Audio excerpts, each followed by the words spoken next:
This is 10's late news with all the news you need this Thursday. Developing tonight, Liverpool superstar Diogo Jota killed in a car crash just days after getting married. The accused childcare predator scandal deepens. More children said to be caught up in the alleged depravity. A rare bat virus claims the life of an Aussie, what it is and how it spreads. Security guards and police attacked in a wild Gold Coast brawl. A motion to reconsider is laid on the table. Donald Trump's signature domestic policy passes a key hurdle. At least 6 people killed in a Bali ferry disaster. The moment a 5-storey building collapses into a raging river.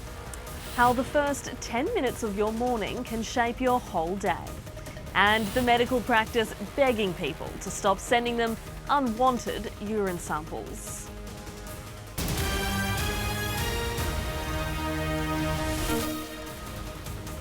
Welcome to 10's Late News with Taylor Ryan. Good evening. In developing news tonight, the football world has been plunged into mourning with the death of Liverpool superstar Diogo Jota.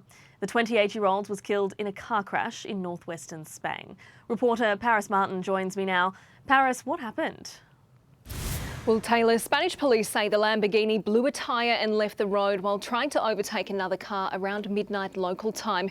It burst into flames, killing 28-year-old Diogo and his brother, 26-year-old Andre Silva. It was only 11 days ago the family was celebrating Diogo's wedding in Portugal. He married his long-term partner with whom he shares 3 young children. The ceremony came after a very successful football season, winning the English Premier League with Liverpool. Andre is also a professional footballer playing for a Portuguese club. The Portuguese Football Federation has issued a statement. We have lost 2 champions. The passing of Diogo and Andre Silva represents an irreparable loss for the Portuguese football community, and we will do everything we can to honour their legacy every day. Liverpool Football Club has also said it is heartbroken. Taylor? Thank you, Paris. The allegations against the man accused of being a Melbourne childcare predator have widened. It's been revealed Joshua Brown worked in even more centres than first declared, and there are now calls tonight to ban all men from daycares. An alleged predator wreaking havoc on the state's flawed childcare sector as new dates emerge in an ongoing abuse scandal. Affinity Education, which runs several early learning centres, has confirmed 26-year-old Joshua Brown's employment history extends beyond the dates provided to Victorian authorities, potentially putting even more children at risk. One of those centres in Keilor in Melbourne's northwest had initially only reported 1 shift. This as independent advocates call for a ban on male workers in the early childhood sector. 97% of men are the ones that offend against children when it comes to child sexual abuse. There are 150,000 workers in the early childhood sector across Australia. 96% are female, leaving just 6,000 male workers. But Federal Minister Claire O'Neil says it's not something the government is likely to regulate. The dangers that we have seen children subjected to in childcare are not all coming from one gender. Federal and state and territory leaders are rushing to bring forward reforms, including CCTV in changing rooms, toilets and sleeping quarters. Determined to act.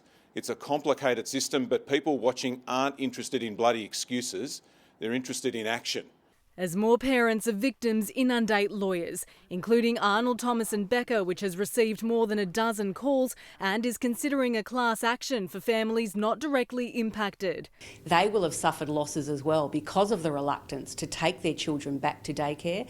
They may also be suffering trauma associating with putting their child in a position of risk. One lawyer claims parents of children who attended the centres embroiled in the ongoing abuse scandal have reported issues with their children, now aged 7, consistently suffering urinary tract infections and behavioural issues for the past few years. It's absolutely clear that the system that's meant to protect our children in this environment isn't working properly. The Sexual Crime Squad is continuing investigations, including reports it became aware of the alleged behaviour of Joshua Brown after the arrest of alleged child rapist, 36-year-old Michael Simon Wilson. Jessica Maggio, 10 News. A man in his 50s has died from a rare bat disease in northern New South Wales. the first confirmed case of lyssavirus ever recorded in the state. So what is it and how does it spread? Lyssavirus is transmitted from infected bats to humans when the animal's saliva enters the body through a bite or a scratch. It's a virus closely related to rabies, but it is far more uncommon. More than 100 people required medical treatment after being attacked by bats last year in New South Wales, but they all avoided infection. If you are bitten by a bat, it's advised to seek urgent medical care. The wound must be washed immediately. And you should be on the lookout for symptoms, which can include things like a headache, fever, weakness, and even seizures. Now, while it is a rare disease, if it does take hold, there is no real treatment. Only 4 people have ever tested positive to lyssavirus in Australia, but all of them have died.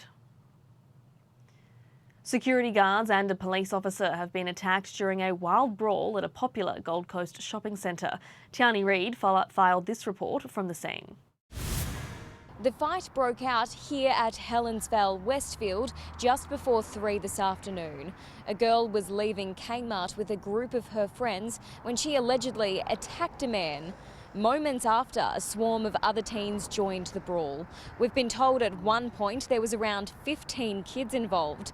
Shocked witnesses took these videos showing one young girl being held in a headlock. Security guards and a police officer were also allegedly assaulted in the incident. It's understood at least 3 of the teenagers have been taken into custody for questioning. The victim, a man in his 60s, suffered head injuries. He's been taken to the Gold Coast University Hospital in a stable condition. A gunman is tonight on the run after being targeted in a drive-by shooting in Sydney's Inner West. Up to 6 shots were fired into the home of a convicted drug dealer and member of Hells Angels bikie gang early this morning. The allegedly stolen getaway car was found burnt out nearby. Anyone that has seen a white 2021 Genesis in those areas in the days leading up to it, I urge them to contact police or Crime Stoppers. Police are looking for more than 2 suspects believed to be involved. Donald Trump's signature legislation is facing its final hurdle, a vote in the Republican-held House of Representatives. The big, beautiful bill, which encompasses tax changes, a boost in defence and border spending, and cuts to health insurance and food stamps, has already passed the Senate. It's been divisive. Earlier today, 5 members of Trump's own party tried to block it from progressing, before eventually caving to pressure from the president. The bill is now being debated, with Democrats voicing their opposition. This bill creates the right incentives for historic economic growth, makes unprecedented investments in our military and border security. It's an all-out assault on the health care of the American people. A vote on the bill is expected to be held in the coming hours, and it is expected to be close. Sean Diddy Combs remains behind bars tonight despite being found not guilty of his most serious federal charges. But it is far from a legal victory. The 55-year-old was convicted on 2 lesser counts and still has 66 civil cases ahead, including claims of rape and sexual assault. Stony-faced on their way into court. How you guys feeling this morning? The family of Sean Diddy Combs has sat through 2 months of disturbing testimony. Today in court, 55-year-old Combs prayed, fist-pumped, fell to his knees and told his family, "I'll be home soon," as the jury found him not guilty of sex trafficking and racketeering. We're so thankful to the jury. Thank you to the court. Thank you, New York. Moments after the jury's verdict, there was jubilation from some. Some supporters smothering themselves in baby oil to celebrate. The clothed sporting the slogan, "A Freako is not a Rico." Rico, an acronym for the racketeering charge. He still faces substantial jail time. Of course, we would have liked to have seen a conviction on the sex crimes in RICO. While acquitted of sex trafficking, Combs was convicted of 2 counts of transporting people for the purpose of prostitution.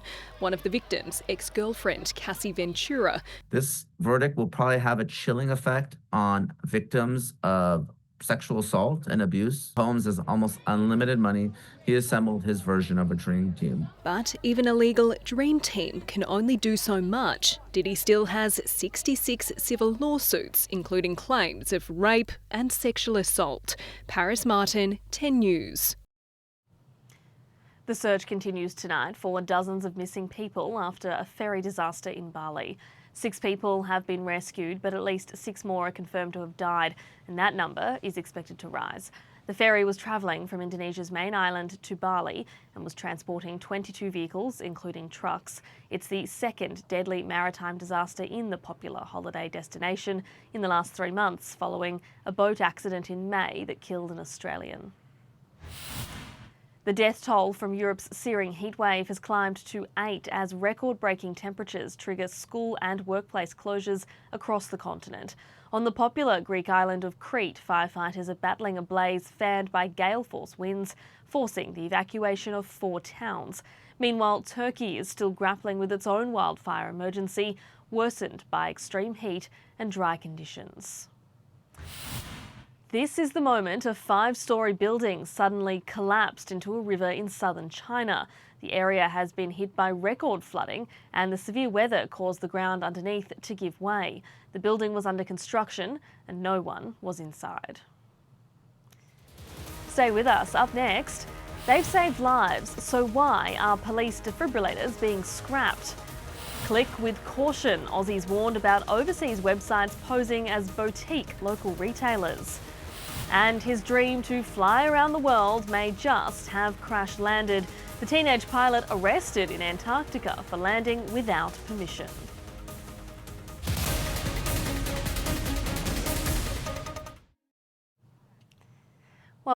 There are few moments in life more magical than getting the keys to your brand new home. That's why at Mojo Homes, we're on a mission to bring more joy to the new home building experience. Through more value, more choice and more satisfaction, all backed by New South Wales' largest building group. So when you build with Mojo, you can have confidence we'll deliver a home that allows you to find more joy in every day. Find your Mojo today at mojohomes.com.au. More joy, Mojo Homes. To amuse you is my only wish. Gladiator 2 is an absolute triumph and now streaming on Paramount+. The odds are against you. The odds are always against me.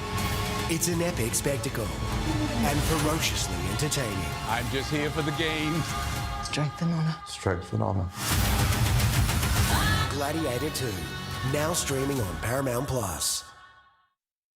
There's a moment when a young girl turns into a woman.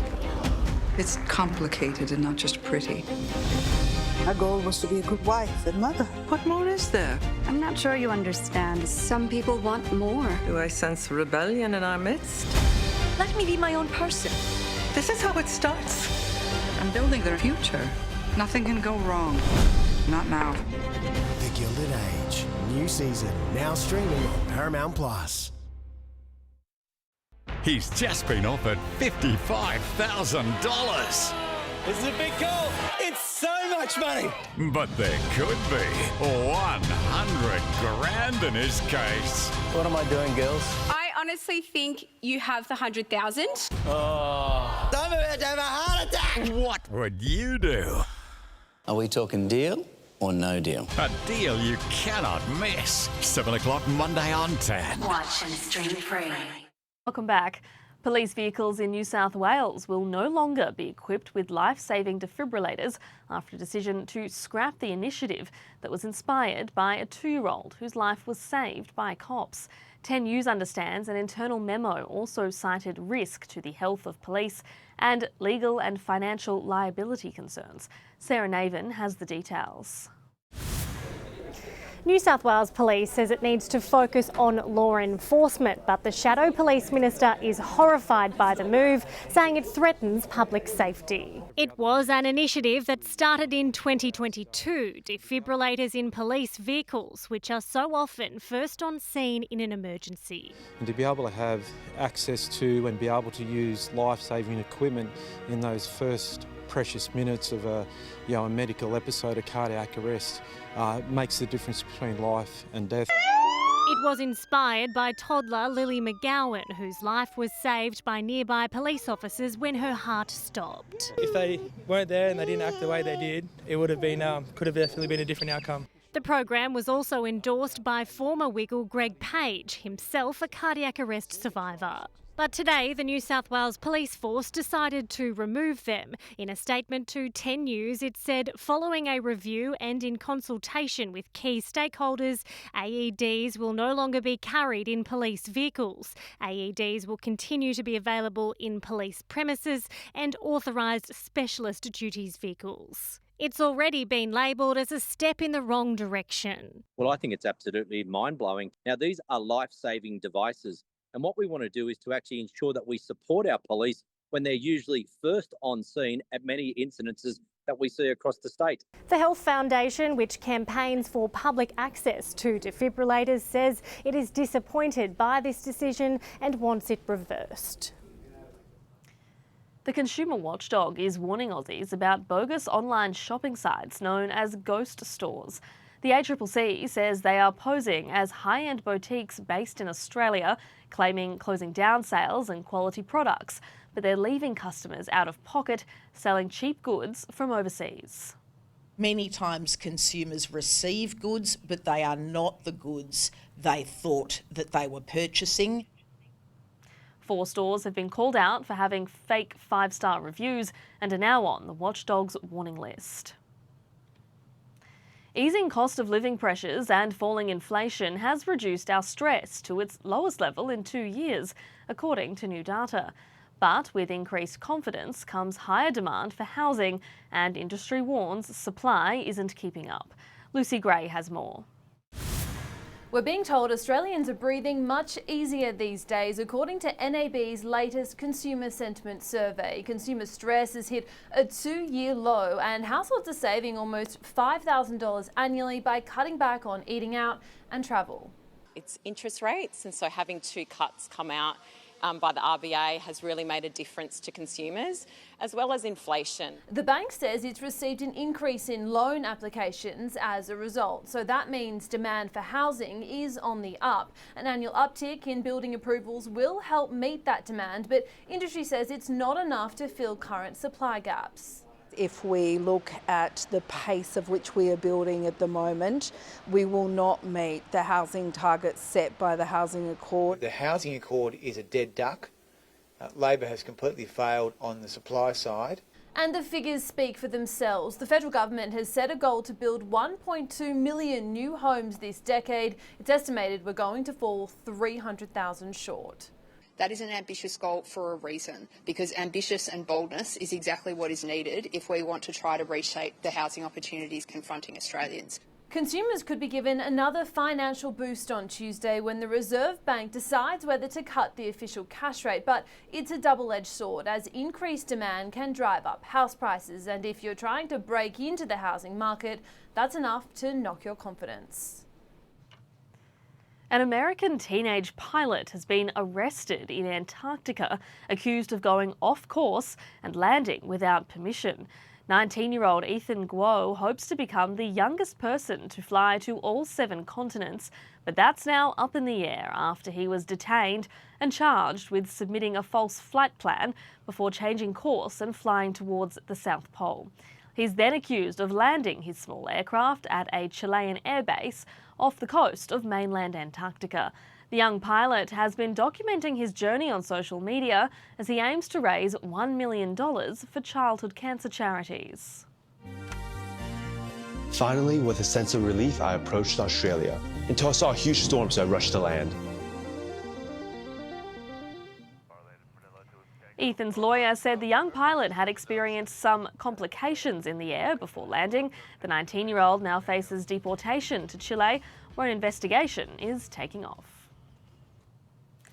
Still to come this Thursday, forget freeze-dried meals, the astronaut heading to space with Michelin-starred meals.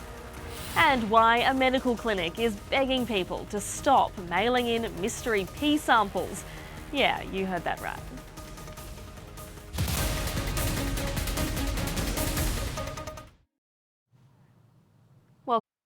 set course for an overseas culinary adventure. Have a squiz at this. Pretty amazing. Beautiful ingredients and this breathtaking location. Experience a world of flavour. Absolutely unforgettable. It's just on another level, isn't it? It is sensational. That is the kind of food that wins this competition. Top tier cooking. International Week starts Sunday on 10. Watch and stream free. If this is the before... This is very beautiful. It certainly is. Look at these ceilings. Look at that. Bathroom's wow. Beautiful. Just wait till you see the after. Come on. Love it or list it. Saturday on 10. Watch and stream free. Top price luxury or a cheap renovator? I'm sorry. It's full worth it. Someone will need to compromise. Probably going to be me. It will definitely be you. House Hunters, 7:30 Friday on 10. Watch and stream free. Want some serious fun? You are not taking Kiss this seriously. How can I take it seriously? You look like an idiot. There'll be ear-piercing laughs when Celia, Daniel and Bron join Tony and Ed on Have You Been Paying Attention? Monday on 10. Watch and stream free. Here's Grant. Crosses it in for Johnson. The Combank Matildas are taking on Panama. The Matildas are putting on a show tonight. Saturday from 3:45. Live and exclusive on Paramount Plus. Binge every spellbinding episode of Charmed for free. What are we? Magical. You're the charmed ones. We've got some work to do. Stream free on 10. Welcome back. The first wife of controversial business tycoon Alan Bond has died, aged 88. Affectionately known as Red, Eileen Bond has been remembered as the glue and matriarch of the Bond family. She and Mr. Bond married when they were just 17 and were thrust into the national spotlight during the historic America's Cup victory in 1983. Eileen died peacefully in Perth, surrounded by her children. Everyone wakes up on the wrong side of bed from time to time, but some of us aren't even giving the day a chance to begin before we decide we've had enough. A new survey has found half of us can tell if it's going to be a good or bad day within just minutes of waking up, based on how well rested we feel. 75% of people believe they will have a good day if they get the perfect amount of sleep. The catch is the perfect amount is viewed as an hour more than whatever they did get, so it's always just out of reach. Morning routines also play a major role in how well the rest of your day goes, with people easily thrown off if they miss a step. The study found forgetting to make a coffee or tea, not having time to shower, or skipping your morning workout can really ruin your day. Your age also plays a role in how lively you are in the morning. Over 60s take the least amount of time to get up and moving, while millennials and Gen Z spend more time in bed after the alarm goes off. As the East Coast recovers from a major rain event, clean-up operations are also underway in the west. Severe thunderstorms have lashed southwest WA, dumping more than 100 millimetres over country communities. Jade Kotick has more. Well, just as conditions started to ease across New South Wales and Victoria, wild weather whipped up in another state, this time in the west. More than 250,000 lightning strikes were detected within 500 kilometres of Perth last night as storms rolled across southwest WA. 104 millimetres of rain was dumped over Busselton last night, breaking its July rainfall record and causing flash flooding and traffic chaos. The nearby Vass Highway recorded 129 millimetres, the highest rainfall total in the area. Many other areas also seeing in excess of 70 millimetres, including the town of Bunbury. The downpour bringing much needed rain to farming communities across the southwest. Here's that rain band on the satellite image tonight. Now tomorrow, a shallow area of low pressure will continue to direct showers towards WA's southern coastline. In the east, however, high pressure will take over. That means fine and sunny conditions in Brisbane and Sydney. Tomorrow, Canberra is down to -2 tonight. Melbourne dry and 15. Hobart heading for 13. Partly cloudy skies in both Adelaide and Perth. Darwin a top of 29. Well, when you think of space food, freeze-dried ice cream might come to mind. Gourmet meals cooked by a Michelin star chef aren't exactly what you'd expect the astronauts to dine on, but that's about to change. When French astronaut Sophie Adno arrives on the International Space Station next year, she will enjoy lobster, braised beef, toasted brioche and chocolate cream prepared by an award-winning cook. They won't be everyday dinners, instead they're being prepared as bonus meals to add variety and excitement into her space diet. The goal is to help her stay connected to home while she's 400 kilometres above Earth. Police in the US state of South Carolina have been called in to deal with a real road hog. The little pig was running amok on the highway when officers had to step in and pen the animal in place. One of the responding policemen admitted it was one of the funniest calls he had ever received. And finally tonight, a Scottish medical centre is pleading with patients to stop sending them unwanted and unasked for urine samples.